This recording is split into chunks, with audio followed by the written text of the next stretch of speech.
Bom dia, meninas! Tudo bem com vocês? Hoje nós vamos falar sobre os capítulos 11, 12 e 13.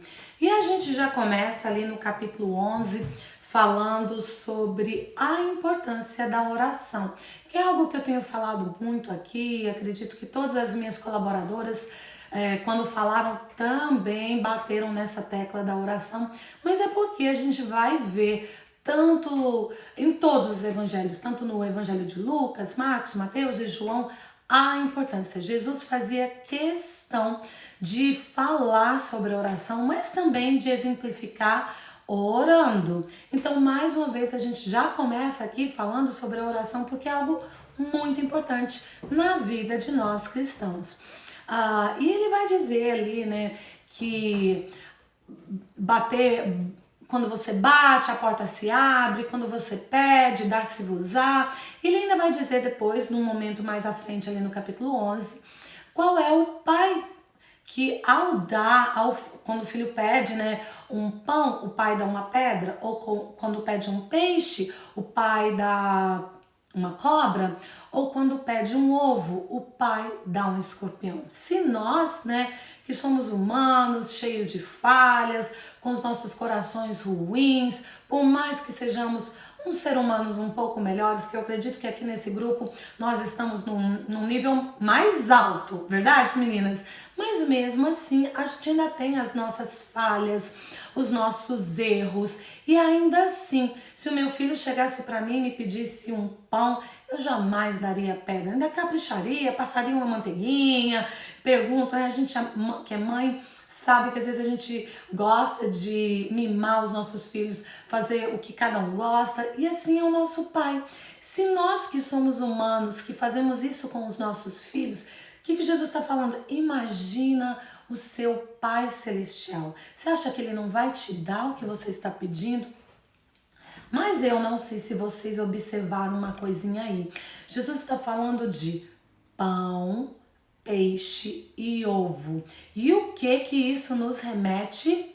Às nossas necessidades básicas, a coisas que são importantes. Quer dizer que ele vai nos dar, mas não é algo, se a gente tá naquela coisa da superficialidade, né, bem na superfície, bem ralo, não é importante. Não quer dizer que nós não possamos pedir tudo o que nós queremos, mas não é básico, não é importante, porque às vezes nós queremos algo que não vai tanto nos edificar, quanto também não edificará o próximo. E o reino de Deus é um reino que a gente tem que pensar muito no próximo. Não só mim, eu, as minhas necessidades, o que eu quero, o que eu preciso, mas o que o meu próximo? Será que o que eu estou recebendo, o que eu estou pedindo, será que quando eu receber vai fazer bem para mim, mas também fará bem ao meu próximo? Não sei, né? Então é isso que Jesus está falando. Olha só que ele pontua o pão, o peixe, o ovo, o alimento, aquilo que é necessário para nos fortalecer, nos deixar fortes para as batalhas, para a vida e para continuarmos, tá bom? Agora bora ali pro capítulo 12, porque eu falo muito, como vocês já sabem, e eu repito muito isso também, que eu falo muito, mas eu não me canso de falar. E ali no capítulo 12 ele está falando sobre os galileus, né, que caiu uma torre, mataram 18 e eles morreram. E a gente, até hoje, isso não é uma coisa da época de Jesus. Sabe uma coisa que eu acho muito interessante? Tudo isso que aconteceu aqui com Jesus, né, todos esses ensinamentos, eles eram tão válidos para aquela época de 2000 anos atrás, mas como são válidos para hoje? Como parece que tudo que ele estava falando ali naquela época é para hoje, porque a gente está exatamente igual. Igual ao povo que não cria, que queria só milagre, que era só o oba-oba, igual aos fariseus, que se achavam melhores. E aqui tem uma coisa que eu vejo muito até hoje. E ele está falando ali que, olha, a torre não caiu porque eles eram mais pecadores do que os outros, não é nada disso. O que ele quer dizer é que coisas ruins acontecem a pessoas boas, como coisas boas acontecem a pessoas ruins. E eu já vi muita gente, né, quando algo acontece, ou que seja uma enfermidade, as pessoas às vezes questionam. Ah, mas por que fulano tá doente? Ah, mas por quê? Gente, mas ela não é crente, ela não é cristã, ela não é católica, não vai à missa, não vai ao culto, não tem uma vida com Deus, mas agora tá enferma. E eu mesmo lido com uma enfermidade que as minhas amigas mais próximas sabem da minha luta, que é todos os dias para levantar e botar o meu pezinho no chão. E eu me lembro que uma amiga minha, cristã, um dia chegou para mim e falou assim: eu não entendo por que você é doente, eu não entendo por que você tem essa enfermidade. Oi? Porque você é cristã. Cadê a sua fé? O que você está fazendo de errado? Gente, na hora eu não lembrei dessa passagem aqui, que senão eu teria mandado ela ler. Vai ler lá Lucas capítulo 12 no comecinho, que você vai ver. Coisas ruins acontecem a pessoas boas. E eu creio, de verdade, eu tenho fé que quando eu posso ser curada, como eu tenho fé que se você que está aqui nesse grupo está passando por alguma dificuldade física, né? Qualquer enfermidade que seja, quer seja câncer, quer seja problema renal, aneurisma, eu não sei qual é a sua enfermidade, nem sei se você tem uma enfermidade, mas eu creio no poder do nome de Jesus, que nós já falamos tanto e tantas vezes, que tem o poder para curar. Eu creio que essa autoridade ainda está sobre as nossas vidas, mas muitas vezes Jesus, Deus permite que nós passamos por coisas para que nós cresçamos, para que nós aprendamos, porque a dor, ela faz com que a gente aprenda de uma forma muito mais profunda e para que nós sejamos canal de bênção para outras pessoas. Então, tudo isso aqui é para falar que coisas ruins acontecem a pessoas boas. E se você hoje está passando por isso, por alguma coisa muito ruim, não perca a sua fé. Não perca. Permaneça firme em oração, pedindo, batendo que a porta eventualmente se abrirá, assim como eu creio para minha vida. Amém? E ali ele ainda fala um pouquinho sobre buscar primeiro o reino de Deus, que ele vai falar ali, né, dos corvos que são alimentados. Por que vocês andam ansiosos? Ansiosos com qualquer coisa, quer seja ela de cunho financeiro, hoje, mas eu não vou ter dinheiro suficiente para pagar essa conta, e aí não vai sobrar para isso, não vai dar para aquilo. E a gente vive, eu conheço muitas pessoas ansiosas, eu não vou conseguir. Eu não me considero uma pessoa ansiosa não, eu acho que eu sou bem calminha, mas de vez em quando essa voz da ansiedade, ela começa a tomar conta e ela começa a reverberar, mas e se isso? E aí eu já paro e falo, pode parar por aqui agora, porque o que a gente vai ver, se eu não me engano é no versículo 31, Jesus fala, primeiro ele fala, né, que ele veste, né, as plantas, os lírios dos campos com beleza, como a gente viu lá em Mateus.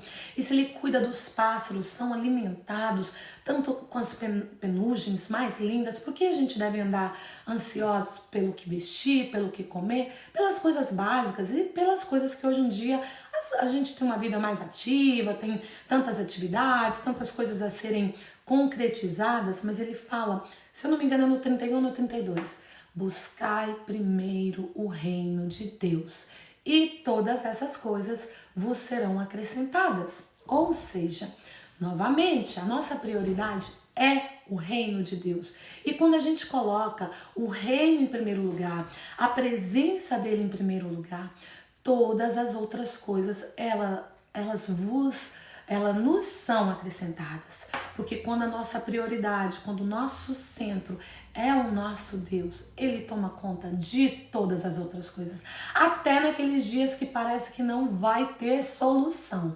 Sempre tem, porque ele não nos abandona, ele não nos deixa a esmo, assim, largados.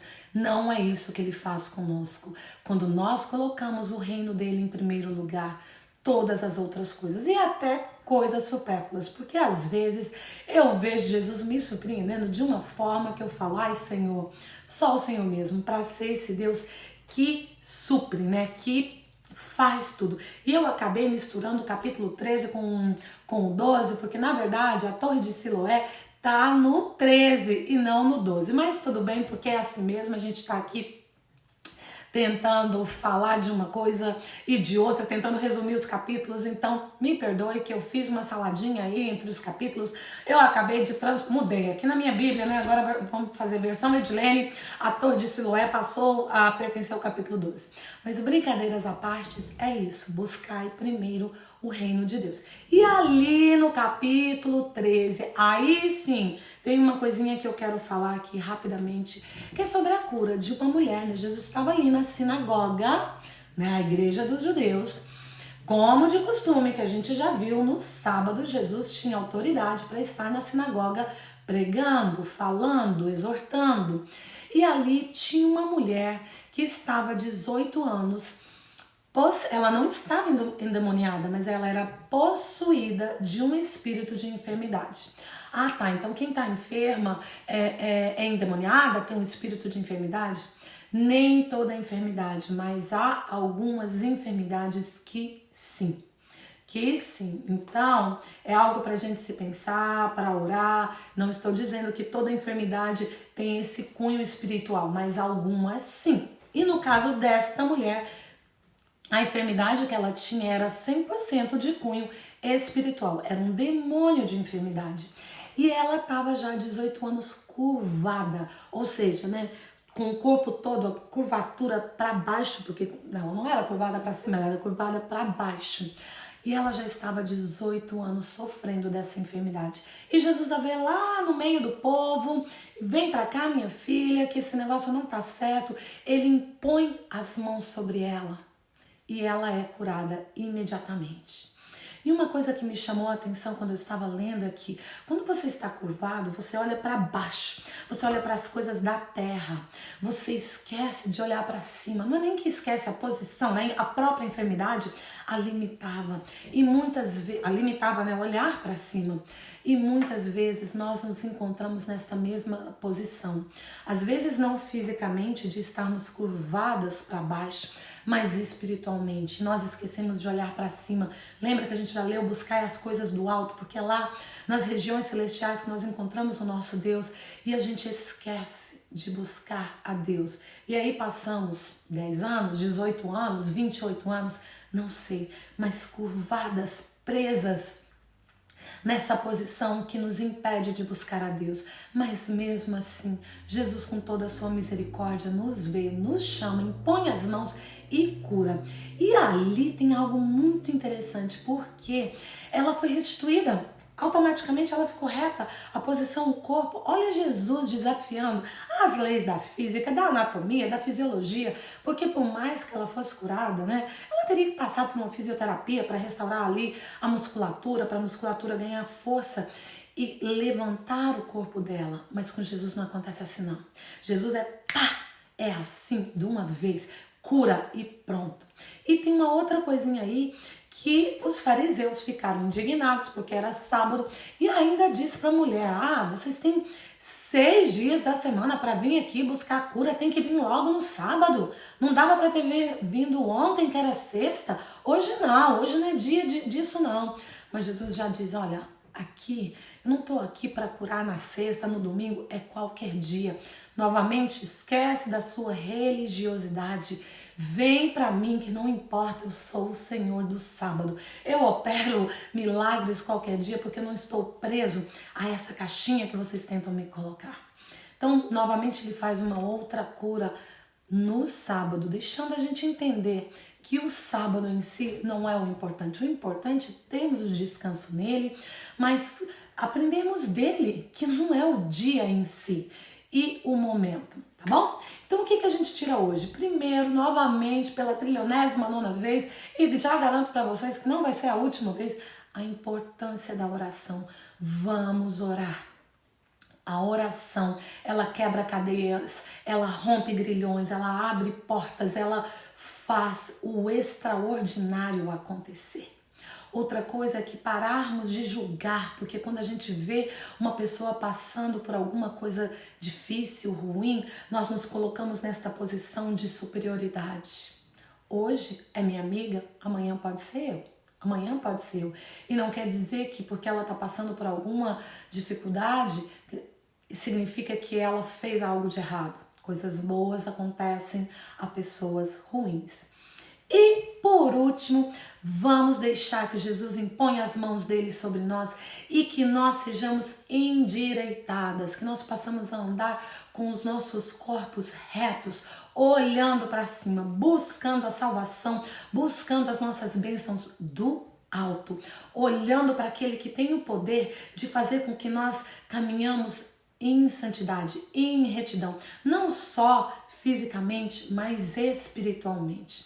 Então hoje era isso, meninas. Eu espero que vocês tenham um dia abençoado, que o seu dia seja próspero e que, se você estiver como essa mulher aqui encurvada diante de uma enfermidade física mesmo, creia que Jesus tem o poder de curar, de te livrar, quer seja, não importa o nível da sua enfermidade, quer seja uma gripe pequena ou um câncer, quer seja uma enfermidade, uma dorzinha de cabeça ou uma amputação que não precisa acontecer, ou um transplante, não sei. Eu creio no poder da oração e creio no poder que o nome de Jesus traz. Então, seja abençoada, seja curada, que o seu corpo seja restaurado hoje, que esse Jesus maravilhoso que nos deu autoridade para invocar o nome dele, seja invocado sobre a sua vida hoje e você ande em retidão de corpo e de espírito. Amém?